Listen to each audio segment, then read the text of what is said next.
이 시간 함께 보실 말씀은 이사야 27장 1절입니다. 이사야 27장 1절 말씀을 보도록 하겠습니다. 예수 그리스도의 재림 때 있을 리비아단에 대한 심판인데요. 자, 27장 1절에서 그날에 주께서 그의 격심하고 크고 강한 칼로 날쌘 뱀 리비아단을 벌하시리니 즉 꼬부라진 뱀 리비아단이라. 또 주께서는 바다에 있는 그 용을 살해하시리라. 자, 말씀을 위해 다 같이 기도하겠습니다. 고마우신 아버지 하나님, 오전에 이어 이 오후에도 아름다운 예배 환경을 조성시켜 주시고 영과 진리로 경배드리게 해주셔서 감사드립니다. 이 시간 다시 한번 저희들 모두를 성령으로 충만케 해주십시오. 주님의 말씀으로 우리의 마음을 가득 채워주십시오. 무엇보다도 리비아단의 실체에 대해서 정확하게 알고 대응할 수 있도록 도와주십시오. 마귀가 이 시간 저희들이 드리는 경배를 방해하지 못하도록 막아주시고 우리의 마음과 생각이 좌로나 우로나 치우치지 않으며 오직 하나님의 말씀 가운데로 집중하고 오직 주님께로만 우리의 모든 시선이 향할 수 있도록 도와주십시오. 주 예수 그리스도 이름으로 기도했습니다. 아멘. 날쌘 뱀 리비아단을 아는가? 라는 제목으로 설교하겠습니다. 날쌘 뱀 리비아단. 사람들은 리비아단에 대해서 잘 모릅니다. 리비아단이 어떤 존재인지를 명확하게 잘 모르는 것이에요. 여러분들 오늘 설교를 통해서 리비아단이 어떠한 존재인지를 정확하게 알고 혹시라도 누군가가 물어본다면 그거에 대해 정확하게 이야기해 줄 수 있어야겠습니다. 리비아단은 성경에서 모두 5번 언급됩니다. 욥기 41장 전체가 이제 리비아단에 대한 설명이고요. 41장 1절에서 이제 한 번 나오는 것이고 시편 74편 14절과 또 시편 104편 26절에서 이제 각각 한 번씩 리비아단이 언급됩니다. 그리고 오늘 설교 본문인 이사야 27장 1절에서 리비아단은 2번 언급되고 있는 것이죠. 총 5번이에요. 성경에서 숫자 5, 5은 죽음을 의미하죠. 그래서 한글로든 영어로든 모두 5개의 철자로 구성된 마귀 혹은 데빌 혹은 사탄, 5 철자로 이루어진 데스, 죽음의 권세를 갖고 있고 특히 사탄은 타락하기 전에 하나님의 보좌를 덮는 5번째 그룹이었죠. 사탄은 그 철자도 5개, 또 그의 원래의 위치, 그룹의 위치인데 5번째 그룹, 숫자 5와 연관이 있습니다. 자, 그래서 성경에서 5번 등장하는 리비아단은 옛 뱀이자 용으로도 불리는 마귀인 사탄입니다. 리비아단은 사탄이에요. 자, 요한계시록 12장 7절 보겠습니다.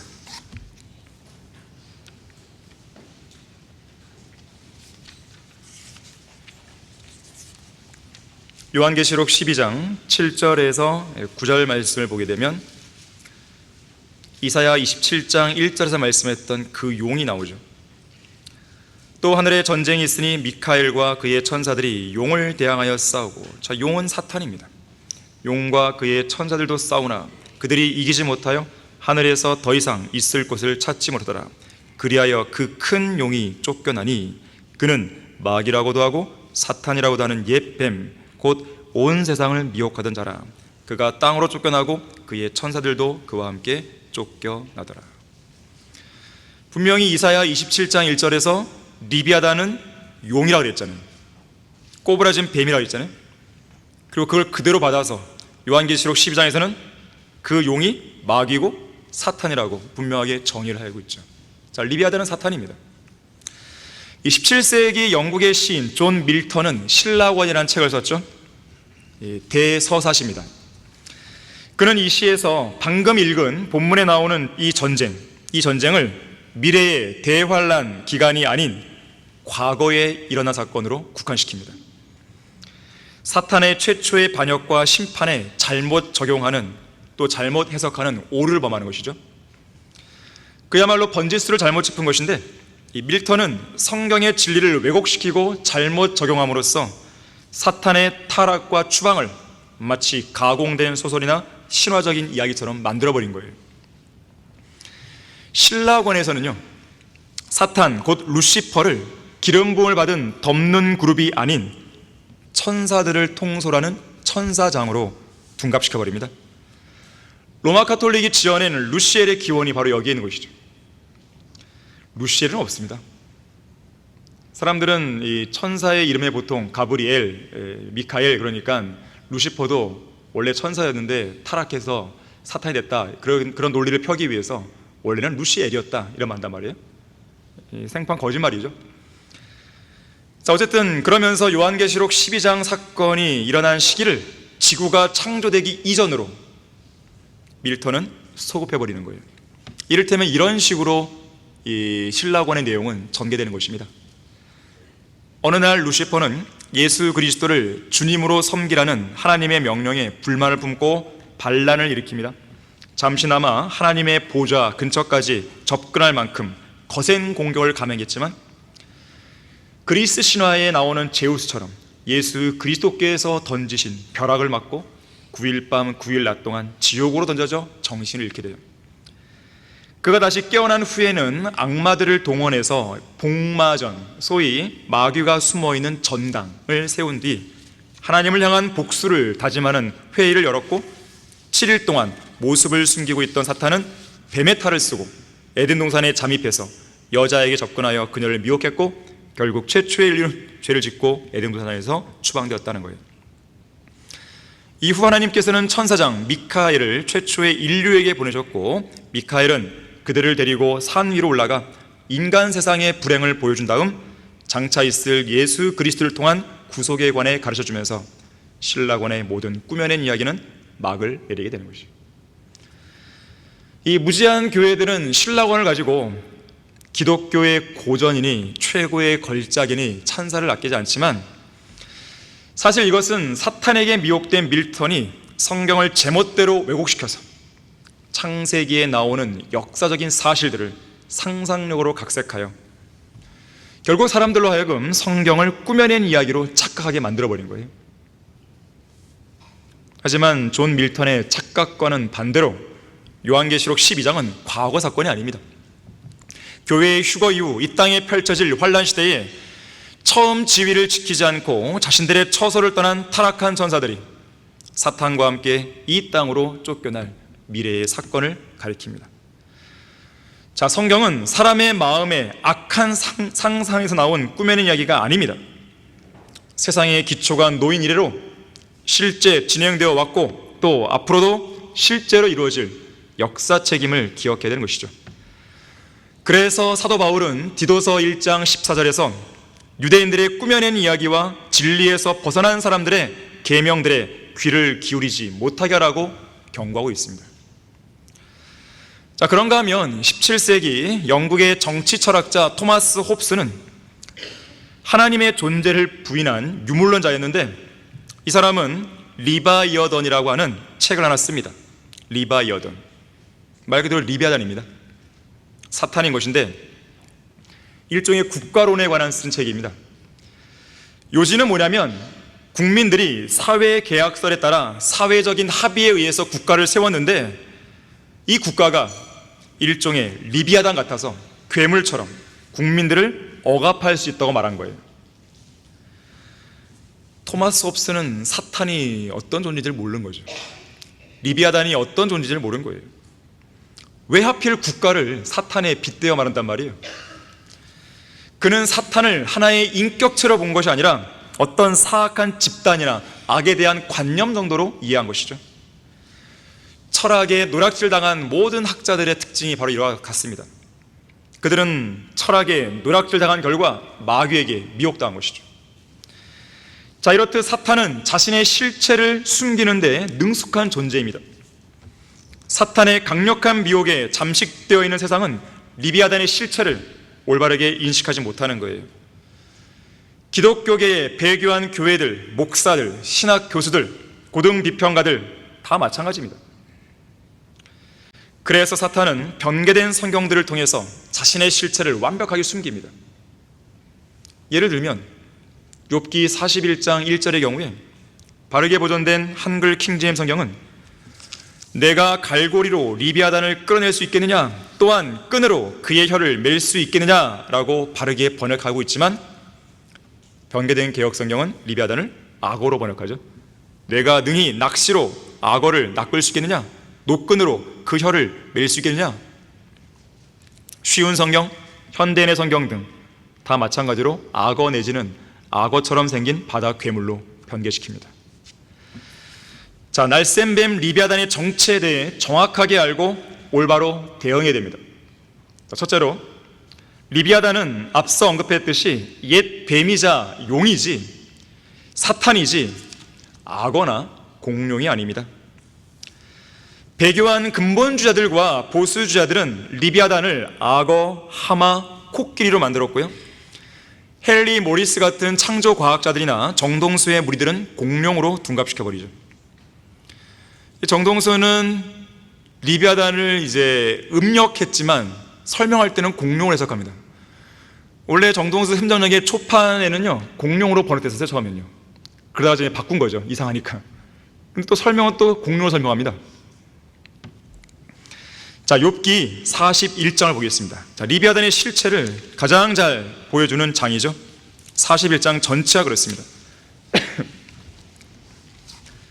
자, 욥기 41장 1절부터 보시게 되면 과연 이 존재가 악어나 하마나 코끼리나 공룡으로 말할 수 있는 존재인지 한번 보세요. 내가 갈고리로 리비아단을 끌어낼 수 있겠느냐? 또한 끈으로 그의 혀를 맬 수 있겠느냐? 내가 갈고리를 그의 코에다 넣을 수 있겠느냐? 가시로 그의 턱을 끌 수 있겠느냐? 자, 악어라면 가능할지 모르지만 사탄인 리비아단은 그렇게 하는 것이 불가능하죠. 그가 내게 여러 가지 간구들을 하겠느냐? 그가 내게 부드러운 말들을 하겠느냐? 자, 리비아단인 마귀는 지금까지 누군가에게 간구해 본 적이 없습니다. 하나님께 간구하지도 않죠. 그는 33절에서요 두려움 없이 지음받았기 때문에 누군가에게 막 부드러운 말들을 해가면서 굽실거리거나 위축되어 본 적이 없습니다. 4절 보시면 그가 너와 언약을 맺겠느냐? 내가 그를 영원히 종으로 삼겠느냐? 자, 하나님이시라면 사탄인 리비아단을 종으로 삼으실 수 있겠지만 인간으로서는 불가능하죠. 하지만 악어라면 인간도 도전해 볼 만하죠. 내가 새와 더불어 노는 것처럼 그와 더불어 놀겠느냐? 내 소녀들을 위하여 그를 메어두겠느냐? 일종의 이제 애완견처럼요. 동료끼리 그를 가지고 잔치를 벌이겠느냐? 악어 고기 파티를 여는 것이죠. 그들이 상인들 가운데서 그를 나누겠느냐? 너는 철창들로 그의 가죽을 뚫어 메울 수 있겠느냐? 작살들로 그의 머리를 뚫어 메울 수 있겠느냐? 자, 쉽지는 않겠지만 사람들은 악어들과 놀 수 있습니다. 어떤 이야기에는요 사람들이 물속에 뛰어들어 악어들과 함께 레슬링을 했다는 그런 이야기가 있어요. 소녀들을 위해서 어딘가 악어를 견고한 곳에 메어둘 수 있겠죠. 자, 악어 고기 드셔보셨습니까? 악어 고기를 가지고 동료들과 잔치 벌일 수 있겠죠. 악어 고기는 돼지고기나 닭고기보다 단백질 함량이 많습니다. 지방질과 칼로리는 적어요. 영양소 함유량은 높고 18종류의 아미노산이 풍부해서 알레르기와 기관지 천식과 스태미나에 좋습니다. 악어고기 맛은 닭고기 맛이나 새우 맛과 비슷하다 그래요. 그냥 듣기만 하시고요 드시지는 마세요. 또 철창들로 악어 가죽을 뚫을 수 있고 작살들로 악어의 머리를 뚫을 수 있습니다. 악어 가죽 좋아하십니까? 프라다, 에르메스, 구찌 같은 명품 브랜드들은 악어 가죽으로 만든 여러 가지 제품들 내놓죠. 수백만 원에서 수천만 원을 호가하는 가격이지만 남녀노소 누구에게나 꾸준한 사랑을 받고 있죠. 악어 가죽을 사용한 역사는 200년 전부터입니다. 주로 신발이나 말의 안장을 만드는데 사용했다 그래요. 자, 이것은 악어에는 다 적용이 가능할 수 있어요. 하지만 사탄인 리비아단을 대상으로 본문에 언급된 일들을 절대로 할 수 없죠. 리비아단과 레슬링 시합을 하기 위해서 리비아단이 살고 있는 물속으로 뛰어들 수도 없습니다. 그래서 이어지는 본문은 이렇게 말씀하죠. 그에게 내 손을 대어보라.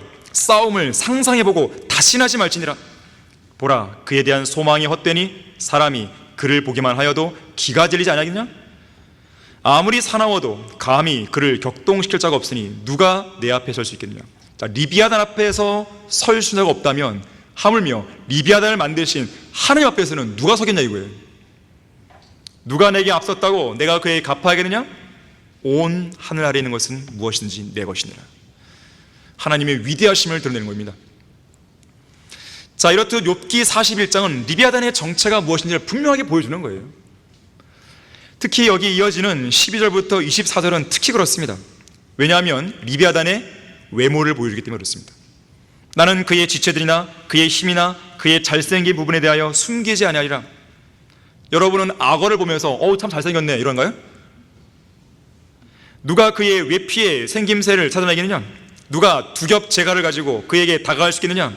누가 그의 얼굴에 문들을 열 수 있겠느냐? 악어의 얼굴에 문들이 있나요? 그의 이빨은 무섭게 둘려있도다.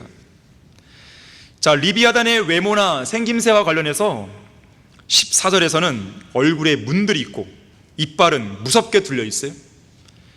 또 이어지는 15절부터 17절 사이에서는 그 몸이 아주 특수한 교만의 비늘로 덮여있어요. 비늘은 비늘인데 교만의 비늘이에요. 특히 이 비늘은 봉한 것처럼 밀폐되어 있습니다. 어찌나 촘촘하게 연결되어 있든지 바람이 들어가지 못할 정도예요. 7절 말씀이나 31절에서 리비아단이 서식하고 있는 장소가 깊음임을 감안하면 리비아단은 분명 수중동물이죠. 하지만 2절에서는 코가 있고 턱이 있고 20절에서는 콧구멍이 있고 7절에서는 가죽이 있고 22절에서는 목이 있고 30절에서는 자기가 지나간 자리에 자국을 남기는 습성이 있습니다. 단순한 수중동물이 아니에요. 단순한 어류가 아닙니다. 파충류임을 보여주는 거예요. 파충류. 특히 앞선 8절부터 11절에서 보았듯이 리비아단은 사람이 보기만 해도 기가 질러버리는 존재입니다. 감히 그를 격동시킬 사람이 없어요. 그와 싸울 생각은 아예 상상도 하지 말라고 하나님께서는 경고하시는 거죠. 자, 한 사람으로서 리비아단인 사탄을 직접 그리고 제대로 상대해서 KO 시킬 수 있는 분은 오직 완벽한 하나님이요 완벽한 인간이신 주 예수 그리스도 한 분밖에 없습니다. 실제로 예수님은 초림 당시에 마귀가 3가지 시험으로 공격해 왔을 때 진리의 말씀으로 대응하셨고 완전한 승리를 거두셨죠. 뿐만 아니라 십자가의 죽음을 통해서 완벽한 승리를 또한 보여주셨죠. 자, 그래서 육신적인 방법으로는 리비아단을 대적할 수 없습니다. 오직 하나님의 칼, 곧 하나님의 말씀을 통해서만 그를 물리쳐서 승리할 수 있는 거예요. 자, 이 사실을 볼 수 있는 부분이 리비아단이 이제 사탄과 연관되어 있는데 사탄과 관련된 또 다른 존재 비히못을 언급하는 욥기 40장에서 확인할 수 있습니다. 엄밀히 말하면 이제 리비아단은 사탄, 비히못은 적그리스도 이렇게 보시면 됩니다. 자, 거기 욥기 40장 19절 보시게 되면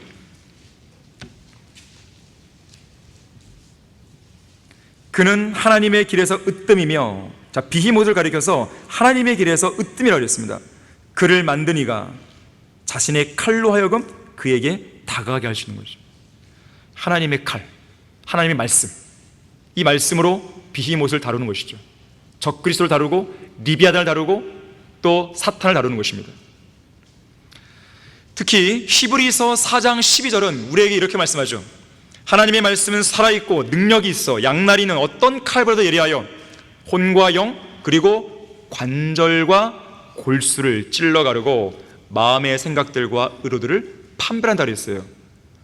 자, 혼과 영과 몸 이렇게 안 하고 혼과 영과 이 몸을 굳이 관절과 골수로 표현한 이유가 뭘까요? 비히못을 염두에 둔 것입니다. 물론 관절과 골수는 몸에 속한 부분이죠. 하지만 의도적으로 하나님께서는 관절과 골수로 표현한 거예요, 몸을. 왜냐하면 비히못을 염두에 둔 거예요. 거기 욥기 40장 18절을 보세요. 비히못의 뼈들이 어떻게 생겼는지. 그의 뼈들은 강한 놋 조각들 같고 그의 뼈들은 철 빗장들 같도다 그랬어요. 이것을 염두에 주신 거죠. 17절도 그는 그의 꼬리를 백향목같이 움직이고 돌들로 된 그의 힘줄은 함께 얽혀두다. 자, 관절과 골수, 힘줄과 뼈들, 자, 그것을 찌르고 가르고 쪼갤 수 있는 것은 말씀, 하나님의 말씀, 하나님의 칼밖에 없다는 거예요. 실제로 예수 그리스도께서는 초림 당시에 하나님의 말씀을 인용하여 사탄의 시험을 물리쳤고, 재림 때가 되면 그분의 입에서 나오는 날카로운 양날 가진 예리한 칼, 욥기 20장 25절에서는 번쩍이는 칼 그러죠. 번쩍이는 칼. 이 칼로 사탄의 머리를 부수고 적그리스도를 진멸시키는 거죠. 하지만 이런 놀랍고 심오한 계시를 전혀 깨닫지 못하는 배교한 미국의 근본주의자들과 헨리 모리스의 창조과학회, 그리고 흠정령을 만든 정동수는 이 비히못을 하마나 코끼리 또는 공룡으로 바꿔버린 것이죠. 리비아단도 악어, 하마, 코끼리, 공룡 정도 수준으로 이들은 다 바꿔버리는 거예요. 특히 정동수는 욥기 40장에서 베헤못이라고 음력해놓고 또 가르칠 때는 공룡으로 가르치는 거죠. 도대체 공룡이 얼마나 하나님의 길에서 으뜸행하는 짐승이기에 전능하신 하나님께서 공룡 한 마리 혹은 공룡 여러 마리를 추격해서 우리 안에 잡아가두기 위해 자신의 칼까지 사용하신단 말이에요. 그렇게 대단한 존재예요, 공룡이? 하나님의 칼을 사용할 정도로 그런 존재냐 이거예요. 또 욥기 40장 23절에서는요, 이 세상 어느 누구도 강을 마시되 서두르지 않는 그런 짐승을 본 적이 없습니다. 이 땅에서 요단을 자기 입속으로 빨아들일 수 있다고 믿는 하마나 코끼리, 악어 등을 여러분 본 적 있습니까? 더욱이 공룡도 마찬가지죠. 하지만 사람들은요, 요단을 자기 입속으로 빨아들일 수 있을 만큼의 거대한 공룡이 실제 존재한 것처럼 만들기 위해서 몸집이 가장 큰 공룡을 만들어내죠. 70톤의 무게에 몸 길이 35m를 자랑하는 초식공룡 아르젠티노사우루스를 조작해냅니다. 사람들은 공룡 이름은 기가 막히게 기억하는데 성경에 나오는 주요 인물들은 기억도 못하죠. 자, 공룡이 실제로 존재했느냐 안 했느냐, 자, 이 여부에 대해서는 지금 말할 겨를이 없어요. 다만 오늘날 회자되는 공룡들 대부분의 모습은요, 온전한 뼈를 다 구축한 게 아닙니다. 대부분은 뼈 화석 몇 개에 인간의 상상력이 더해져서 만들어진 것들입니다. 그것도 1억 년 전에서 6,600만 년 전에 해당되는 백악기에 살았다고 자기들 멋대로 결론을 내리죠. 이보다 더 웃긴 코미디가 어디 있어요. 자, 그러한 공룡의 존재는 쉽게 믿으면서도 비히못의 실체는 왜 모르나 이거예요. 리비아단에 대해서 왜 믿지 않냐 이거예요. 백악기에 대해서는 덥석 믿으면서 성경의 연대기는 왜 못 믿냐 이거예요. 또한 그 무시무시한 짐승을 창조하신 위대하시고 전능하시며 두려우신 하나님은 왜 못 믿냐 이거예요. 공룡은 그야말로 잘 믿으면서. 이런 사실들과 관련해서 로마서 1장 21절부터 23절은 이렇게 말씀합니다.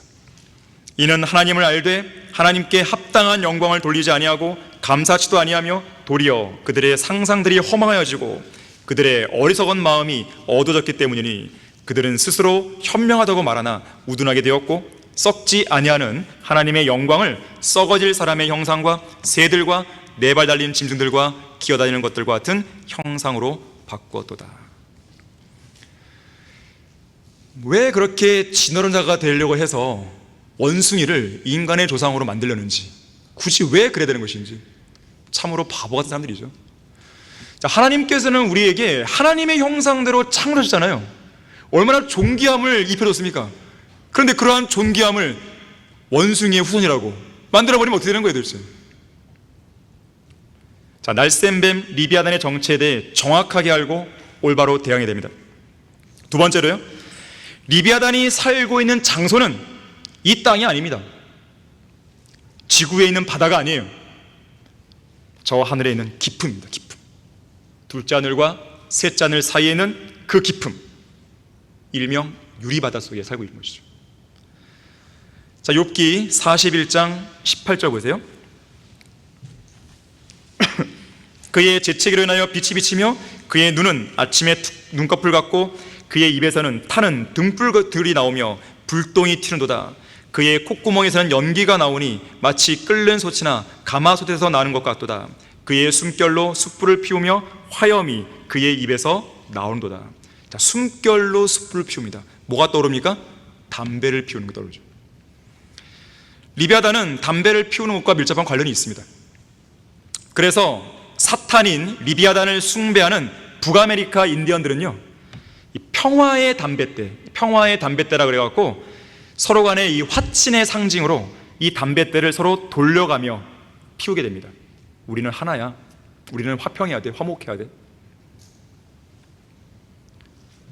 사람들이 그러죠. 성경에 담배 피우는 거 금지하는 거 어디서 나왔습니까? 바로 여기 나와 있어요. 여기. 사탄과 연관되어 있습니다. 그의 목에는 힘이 몰려있고 그 앞에서는 슬픔이 기쁨으로 변하는도다. 그의 살에서 늘어진 부분들은 서로 연결되어 있고 단단해서 움직여지지도 않는다. 그의 심장은 돌처럼 단단하며 정령 맷돌의 아래짝같이 딱딱하도다. 그가 일어서면 용사들도 무서워하니 그들은 부숨으로써 스스로를 정결케 하도다. 칼로 그에게 대어도 소용이 없고 창이나 단창이나 갑옷도 소용이 없도다. 그는 철을 지푸라기같이 노슬 썩은 나무같이 온도다. 화살도 그를 도망치게 할 수 없으며 던진 돌들도 그에게는 그루터기 같도다. 단창들도 그루터기처럼 여겨지니 그가 투창의 흔들림을 비우는도다. 다시 한번 강조하지만 영적인 존재인 리비아단을 상대할 때는 육신의 무기가 아무 소용이 없습니다.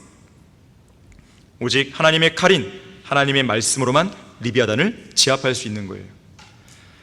자, 계속 이어지는 30절 보시게 되면 그의 밑에는 뾰족한 돌들이 있으니 그가 진흙 위에 뾰족한 것으로 자국을 내는도다. 그는 기품을 솥같이 끓이며 그는 바다를 향기름 솥같이 만드는도다.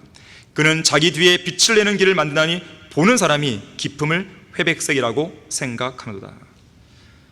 자, 여기서 기품은 지상에 있는 어떤 바다나 태양이 아닙니다. 기품은 우리 태양계보다 더 큰 지역이에요. 적어도 태평양보다 30억 배나 더 큰 물덩어리를 포함하고 있는 것입니다. 이 기품의 표면은 절대 영도로 얼어있죠. 그래서 사도 요한은 이 기품을 가리켜서 요한계시록 4장 6절에서 유리바다라 그랬어요. 유리바다. 또 15장 2절에서는 불로 뒤섞인 유리바다 그랬어요. 그런가 하면 욥은 이 기품의 표면이 우주의 북쪽에 있다고 말합니다. 우주의 북쪽. 자, 그곳은 낮과 밤이 끝나는 곳이에요. 시간이 영원히 정지되어 있는 셋째 하늘이 있는 장소입니다. 바로 그 바다 속에 사탄인 리비아단이 살고 있는 것이에요. 자, 거기 잠깐 시편 74편 한번 가보세요. 시편 74편 자, 13절 14절에 보게 되면 주께서는 주의 능력으로 바다를 가르셨으며 바로 저 셋째 하늘에 있는 그 기품을 말하는 것이에요. 지상에 있는 바다가 아닙니다. 왜냐하면 보세요. 물들 가운데 있는 용들의 머리들을 부셨나이다. 용들의 머리들입니다. 주께서는 리비아단의 머리들을 산산조각 내셔서 그를 광야에 거하는 백성들에게 식물로 주셨나이다. 리비아단의 머리들이죠. 머리가 하나가 아닙니다. 여러 개입니다. 머리 여러 개 달린 공룡에 대해 들어봤습니까? 머리가 여러 개 달린 악어 보셨어요? 이 머리의 수에 대해서 사도 요한은 7개라고 요한계시록 12장 3절에서 분명하게 말씀하죠. 자, 선지자 이사야는요, 오늘 설교 본문 이사야 27장 1절에서 리비아단을 꼬부라진 뱀 그랬어요. 꼬부라진 뱀. 욥도 욥기 26장 13절에서 꼬부라진 뱀 그랬어요. 그러면서 자신의 영으로 하늘들을 단장하신 하나님께서 그 뱀을 그분의 손으로 지으셨다고 말씀합니다. 7개의 머리가 달린 용입니다. 리비아단이에요. 이 세상에 이 그리스 신화에 보게 되면 이 7머리를 가진 붉은 용을 예표할 만한 3가지 유형이 나와요. 그리스 신화에 세상에서 나오는 그 작품 중에 히드라가 있고 드라코가 있고 세투스가 있어요. 히드라, 드라코, 세투스. 히드라, 그리스 신화에 의하면 적도를 따라 머리를 들고 있는 히드라, 히드라의 머리는 9개로 되어 있고 그 중에서 머리 하나를 자르면 그 자리에 새로운 머리 2개가 생긴다는 괴물로 알려져 있습니다. 리비아단을 흉내내는 것이죠. 세상 문학 작품이. 드라코, 광활한 우주 천구의 북극 주위에 거의 절반을 휘감고 있는 큰 별자리가 있는데 그게 바로 드라코예요. 이 드라코는 헤라클레스 별자리 아래에 있습니다. 세투스, 여자를 삼키기 위해 입에서 물을 쏟아내는 괴물입니다. 입에서 물을 쏟아내요. 요한계시록 12장 15절에 보게 되면 리비아단이 실제로 여자로 표현되는 이스라엘을 삼키기 위해서 큰 홍수를 일으키죠. 성경에 나오는 내용을요 신화처럼 만들어버리기 위해서 이런 그리스 신화를 마귀가 이용하는 것입니다. 리비아단을 신화적인 존재로 각색해버리는 거예요. 자, 이렇듯 세상에서 암시하고 있는 유형이 어떠하든지 간에 이 꼬부라진 뱀은 저 위, 첫째 하늘과 둘째 하늘 그 위에 있는 거대한 물속에 있는 것입니다. 한편, 자, 주의해서 들으십시오. 성경에서 5번의 리비아단이 나오는데 그 중에 한 번의 사례가 예외가 있습니다. 한 번의 사례가. 4번은 모두가 다 옛뱀인 용, 사탄을 말하지만 딱 한 번은 고래를 의미할 때가 있어요. 이건 예외예요. 항상 예외 없는 규칙은 없습니다. 다 같이 시편 104편을 보십시오. 그래서 세상에 이 성경을 변개시키는 그런 사람들이 바로 이 구절을 이용하는 거거든요. 자, 시편 104편 24절에서 30절을 볼 텐데요. 여기에 리비아단이라는 표현이 나와요. 하지만 여기 나오는 리비아단은 우리가 지금 설명한 그 리비아단과 다릅니다. 오 주여, 주께서 하시는 일들이 얼마나 다양한지요. 주께서 그들 모두를 지혜로 지으셨으니 땅이, 자, 땅, 지상을 말하는 것이죠. 지금 하늘이 아닙니다. 주의 풍요로 가득 찼나이다. 이 크고 넓은 바다가 어떤 바다예요? 이 땅에 있는 바다죠. 지상의 바다죠. 바다가 그러하오며 그 속에 기어다니는 것들, 즉 크고 작은 짐승들은 셀 수가 없나이다. 거기에 배들이 다니며 그 리비아단이 있으니 주께서 거기서 논일게 하신 것이니이다. 이것들이 모두 주를 기다리오니 이는 주께서 배를 따라 그들에게 먹을 것을, 때를 따라 그들에게 먹을 것 주십니다. 주께서 그들에게 주시면 그들이 모으고 주께서 주의 손을 펴시면 그들이 좋은 것으로 채워지나이다. 주께서 얼굴을 숨기시면 그들은 곤란해지며 주께서 그들의 숨을 거둬가시면 그들이 죽어서 그들의 흙으로 돌아가나이다. 주께서 주의 영을 보내시어 그들이 창조되었으니 주께서 지면을 새롭게 하시나이다. 자, 지금 이 구절들에서는 지구상에 있는 크고 넓은 바다의 동물들을 다루고 있습니다. 특히 이 바다를 항해하고 있는 배들이 언급되고 있죠. 또한 하나님께서 숨을 거둬 가실 때 이 배들을 타고 있는 선원들은 물론 바다의 동물들이 흙으로 돌아가게 된다고 말하고 있어요. 자, 그래서 여기에 언급된 리비아단은 앞에서 언급한 구절처럼 사탄을 의미하는 리비아단이 아닙니다. 그렇다고 해서 성경의 무지한 정동수의 주장처럼 공룡도 아닙니다. 악어도 아니에요. 하마도 아니에요. 코끼리도 아니에요. 그 대신 이것은 사탄의 예표로 선택된 한 짐승, 바로 고래를 가리키는 거예요. 고래는 바다 괴물로 불립니다. 지금은 우리가 일반 다큐멘터리나 이런 걸 통해서 좀 고래에 대해 친숙해서 그렇죠.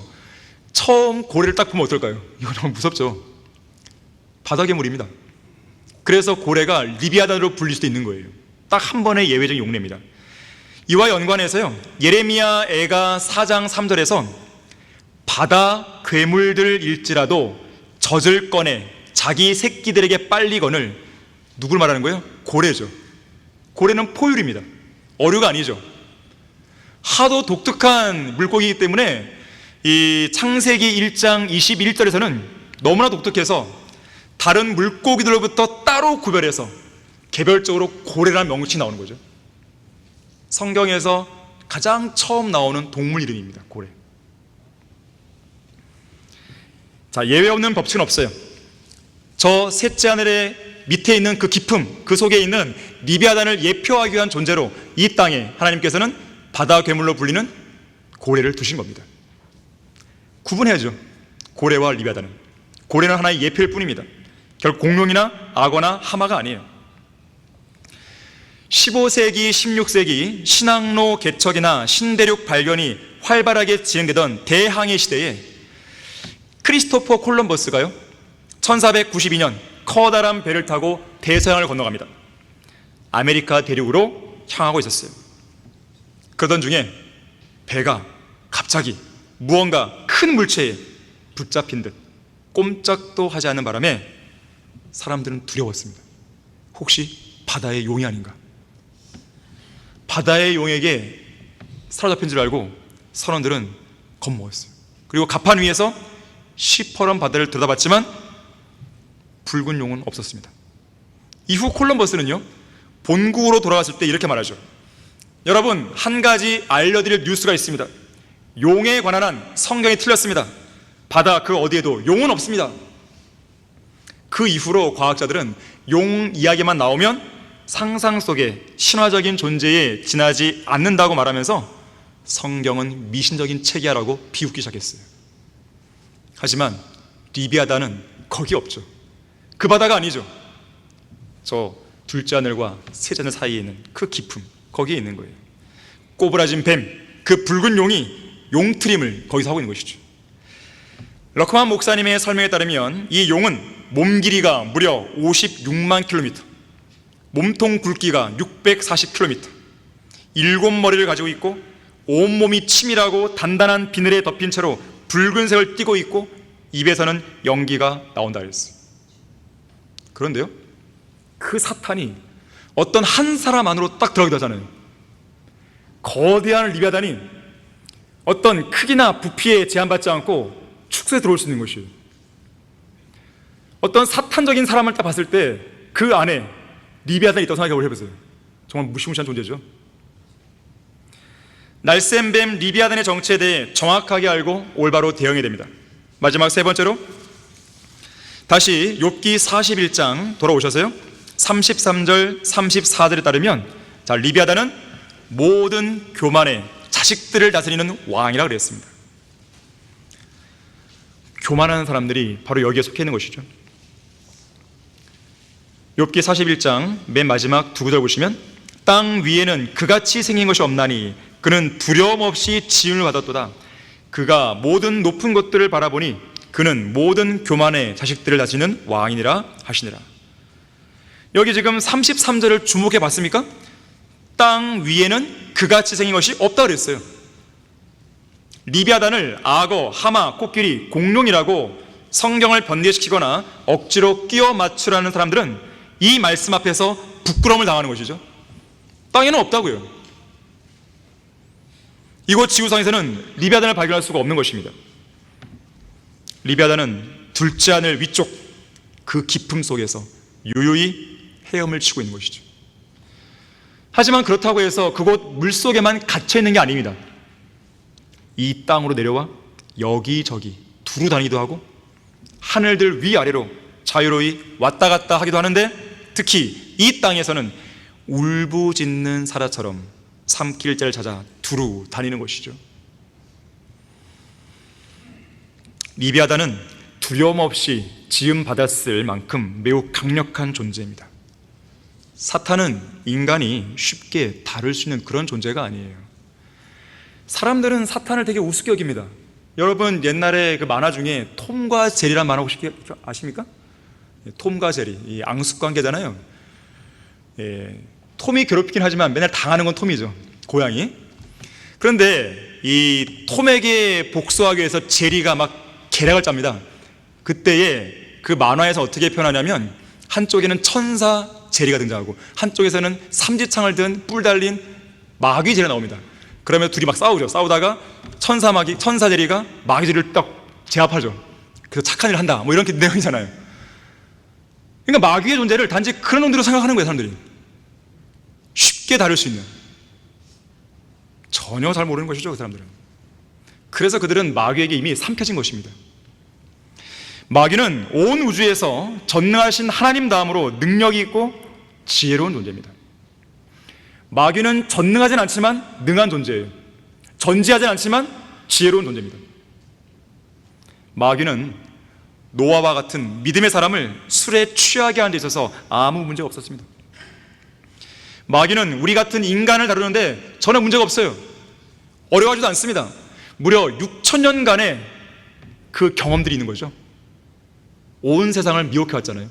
온 세상을. 특정 몇몇 사람만이 아니라 온 세상을. 시몬 베드로가 주님을 부인하며 저주하게 했던 일, 마귀에게는 일도 아니었습니다.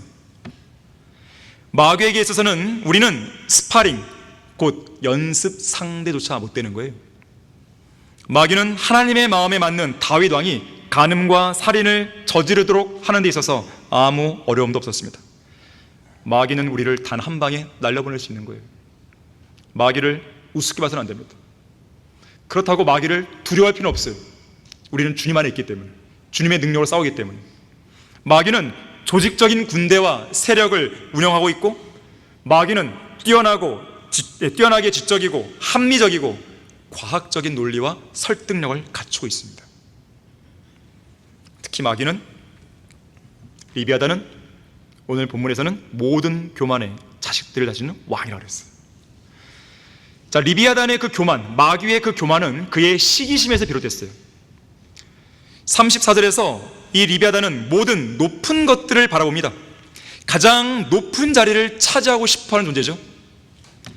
그런 시기심 속에서 감히 하나님의 높은 보좌까지 넘봤던 적이 있었죠. 결국 시기심이 하나님의 피조물인 루시퍼를 망쳐버린 겁니다. 이사야 14장 13절 14절이죠. 이는 내가 내 마음속에 말하기를 내가 하늘에 올라가서 내가 내 보좌를 하나님의 별들보다 높일 것이요 내가 또한 북편에 있는 회중의 산 위에 앉으리라. 내가 구름들의 높은 곳들 위로 올라가 내가 지극히 높으신 분 같이 되리라 하였습니다. 자, 하지만 하나님께서는 교만함과 오만함을 무척 싫어하십니다. 잠언 14장 3절에서는 교만의 막대기가 어리석은 자의 입에 있다 그랬어요. 다시 말하자면 교만이라고 하는 것은 성숙하지 못한 미숙한 태도에서 비롯되는 겁니다. 또한 잠언 16장 18절에서는 교만은 멸망에 앞서 있으며 거만한 영은 몰락에 앞서 있다 그랬어요.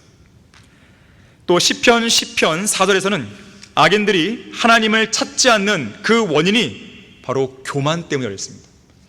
다 자기 잘난 말이 사는 거예요, 사람들이. 자, 이러한 교만의 출처, 교만의 압이 다름 아닌 마귀예요. 리비아단입니다. 가장 좋은 자리를 차지하는 것은요, 자만심이 강하고 거들먹거리기를 좋아하는 바리새인 같은 종교 지도자들의 특징 가운데 하나입니다. 이러한 사람들은 가장 좋은 자리를 찾으려고 애를 씁니다. 이들은 권력과 탐욕에 사로잡혀 있는 자들이죠. 높은 자리에 앉는 것을 무척 좋아합니다. 마태복음 23장 6절에 따르면 이들은 잔치에서는 최상의 자리를, 회당에서는 가장 좋은 좌석을 좋아한다고 그랬어요. 자, 권력과 탐욕은요, 이 마지막 시대를 살아가는 사람들의 마음을 꽉 사로잡고 있는 가장 큰 두 가지 독소입니다. 권력과 탐욕의 기원은 사탄의 반역만큼 그 역사가 깊은 거예요. 그래서 권력과 부에 대한 인간의 욕망도 끝이 없습니다. 권력을 가진 사람은 끊임없이 부를 탐내고, 부를 소유한 사람은 계속해서 권력을 추구하는 거예요. 이미 장악한 권력을 유지하고자 부를 더 많이 축적하려 하고, 기존에 가지고 있던 부를 지속하기 위해서 한층 더 강화된 권력을 찾으려고 애를 쓰는 거죠. 돈이 곧 권력이고 권력이 곧 돈이 되어버린 추악한 세상의 현실인 것입니다. 고대 로마의 정치가 줄리어스 시저는 돈을 이용해서 정치가로서의 권력을 유지했습니다. 그가 원형 경기장에서 검투사들을 동원하여 로마 시민들에게 볼거리를 제공한 이유도 더 많은 돈을 모으기 위한 수단이었어요. 심지어 그는 병사와 돈, 이 두 가지 요소가 권력을 창출하고 권력을 지탱한다고 믿었습니다. 돈이 있어야 병사도 생기는 것이라고 말했어요. 카톨릭의 교황들 역시 종교적이고 정적인 권력과 부를 장악하기 위해서 수단과 방법을 가리지 않고 국가의 왕들이나 권력 실세들과 결탁했죠. 이탈리아의 메디치 가문, 돈으로 교황을 배출해서 가문의 권력을 유지시켰죠. 독일의 히틀러, 독점 자본가들의 재정적인 지원을 등에 업고 절대 권력을 차지했죠. 러시아의 푸틴 대통령, 5선에 최근에 성공했죠. 5선에 성공하여 장기 집권에 대한 야망을 실현할 수 있었던 것도 세계 최대 천연가스 생산업체인 러시아의 가스프롬을 국영화해서 두둑한 목돈을 마련했기 때문이 그렇습니다. 오늘날 목사들이 기독교계 안에서 한 자리 하려면 돈은 필수입니다. 특히 어떤 교단의 수장이 되기 위해서 입후보 등록비로 수천만 원을 내는 것은 기본이에요. 한국기독교총연합회는 그들의 정관에 의하면 등록비, 그러니까 이제 내가 여기 후보로 등록합니다, 그러니까 확정된 것도 아니고 후보로 등록하는 데 있어서도요 1억 5천만 원을 내는다고 했어요. 물론 교단장 선거에서 낙선을 해도 등록비를 돌려받지 못합니다.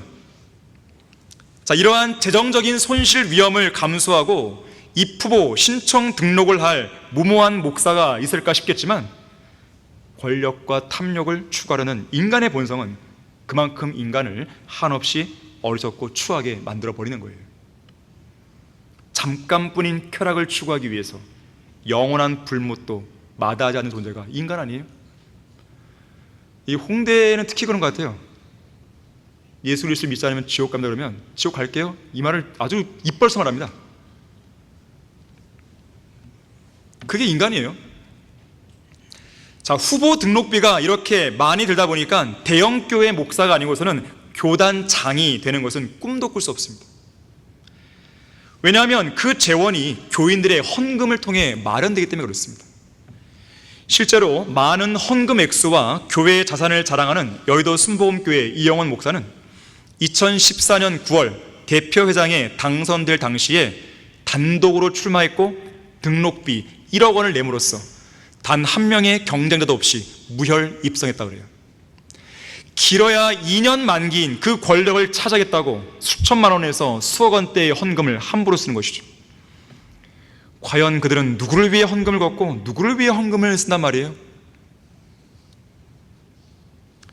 어떤 목사는요, 아예 교인들 몰래 횡령한 8억 원의 교회 헌금을 선거 후원금 6억 원에 보태서요 총 14억 원으로 예장통합 부총회장에 당선된 목사도 있었습니다.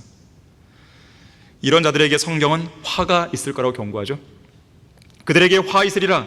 이는 그들이 카인의 길로 갔고 또 상을 위하여 발람의 잘못을 따라 탐욕스럽게 달려갔으며 코라의 모반으로 멸망하였습니다. 자, 누가복음 16장 15절에서도 예수님께서는 사람들 가운데서 크게 높임을 받는 것이 하나님 보시기에 가증스럽다고 했습니다. 오히려 성경은 우리가 겸손할 때 하나님께서 때가 되면 높인다고 하셨어요. 사람을 높이고 낮추는 것은 하나님께 속한 일입니다. 스스로 나서서 무언가를 해보겠다고 교만과 오만을 부리면 안 되는 거예요. 온 우주에서 가장 높으신 하나님께서 모든 것의 권력자께서 높이실 때까지는 겸손하게 처신을 해야 되는 것이죠. 자, 결론적으로요, 과연 바른 성경인 한글 킹제임스 성경이 없이 날쌘뱀 리비아단의 정체를 제대로 알고 제대로 대응할 수 있겠습니까? 독일어로 하나님의 말씀을 온전히 번역하고 온전히 보존했던 마틴 루터는 리비아단인 사탄이 어떤 존재인지 정확하게 알았고 정확하게 파악했고 또한 성경적으로 올바로 대응하여 싸웠던 믿음의 용사였습니다.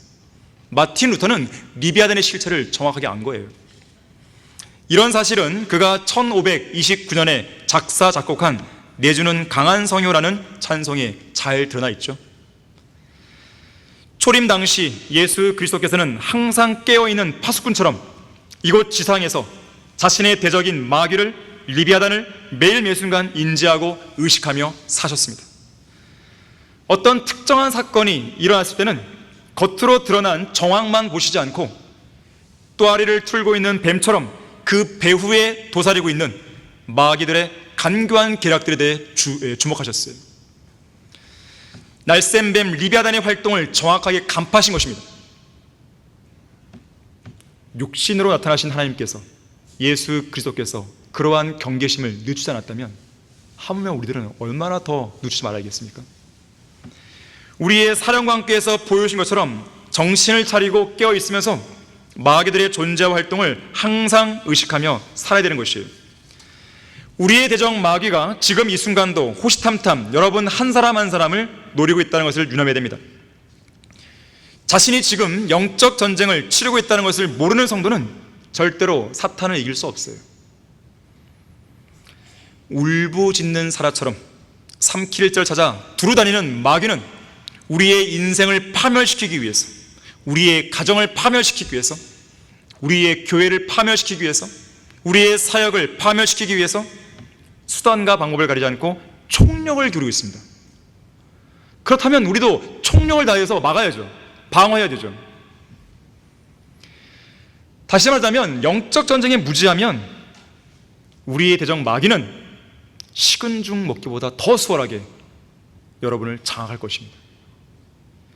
지옥으로 가는 계단의 저자인 릭 존스 목사는 말하기를, 배고픈 물고기가 지금 이 순간 자신이 먹잇감으로 덥석 물은 미끼를 요놈이 진짜 내 먹이인가 하면서 실컷 즐기고 있을 때쯤이면 그 물고기는 이미 낚싯바늘에 주둥이가 꿰어져 뜨거운 냄비 속으로 날라지고 있을 것이다. 사탄은 항상 그런 식으로 일을 한다 그랬어요. 마귀와 그의 세력들이 얼마나 간사하고 교활한지를 잘 아시는 하나님은 우리에게 미혹되지 말라고 여러 차례 경고하셨습니다. 우리는 우리의 믿음의 선한 싸움을 지속해야 됩니다. 멈추지 말고 계속 전진해야 돼요. 그것이 바로 우리의 군대 대장이신 예수 그리스도의 명령이고, 이 땅에서 우리가 그리스도의 군사로서 마땅히 해야 할 의무입니다. 사무엘하 10장 12절에서 담대하라, 그리고 우리가 우리 백성과 우리 하나님의 성읍들을 위하여 남자답게 싸우자. 주께서 좋게 여기신 대로 행하시리라. 고린도전서 16장 13절에서 깨어있으라, 믿음 안에 굳게 서라, 남자답게 처신하라, 강건하라 그랬어요. 디모데전서 6장 12절에서 믿음의 선한 싸움을 싸우라 그랬습니다. 자, 지식이 있어야 힘을 기를 수 있고, 힘이 있어야 자신을 지킬 수 있습니다. 힘이 있어야 지역사회를 지키고 가정을 지키고 국가를 지킬 수 있는 거예요. 힘이 있어야 교회를 지킬 수 있는 것입니다. 예수 그리스도의 훌륭한 군사들로 부름받은 우리 그리스도인들은 우리의 대적인 마귀와 악령들과의 싸움에서 이길 수 있는 힘을 길러야 됩니다. 성경적인 지식으로 잘 무장해서 강력한 힘을 길러야 돼요. 그러한 준비가 갖춰졌을 때 우리는 믿음으로 마귀를 대적하여 승리할 수 있는 것입니다. 또한 하나님께 복종함으로 마귀를 대적하여 물리칠 수 있는 것이죠. 믿음 안에 굳게 서서 곧 마귀를 대적하라. 이는 세상에 있는 너희 형제들도 동일한 고난을 당하는 줄 알미니라. 그러므로 하나님께 복종하라. 마귀를 대적하라. 그리하면 그가 너희로부터 도망하리라. 진리의 말씀으로 잘 무장해서 이 교회를 지키고, 더 나아가서 자신을 지키고 가정을 지키고 그리고 이 나라를 지켜내는 용기 있고 능력 있는 담대한 그리스도의 군사가 되길 바라겠습니다. 자, 기도하겠습니다. 위대하신 아버지 하나님, 영적 전쟁은 현실입니다. 이 전쟁은 끊이지 않고 우리 주위에서 일어나고 있습니다. 이 전쟁을 통해서 어떤 성도는 쓰러지고 어떤 성도는 승리하여 살고 있습니다. 차이가 무엇입니까? 성경대로 해내자인 것입니다. 말씀대로, 배운 대로 해내자인 것입니다. 우리는 오늘 리비아단의 실체와 그에 대해서 어떻게 대응할지에 대해서 우리는 설교를 들었습니다. 우리 마음속에 항상 마귀에 대한 경각심이 끊이지 않게 해주시고 경계를 늦추지 않게 해주시며 늘 믿음 안에 굳게 서서 마귀를 대적하여 승리하는 위대한 승리자, 영광스러운 승리자, 하나님을 기쁘시게 드리는 그런 승리자 될 수 있도록 역사해 주십시오. 주 예수 그리스도 이름으로 기도했습니다. 아멘.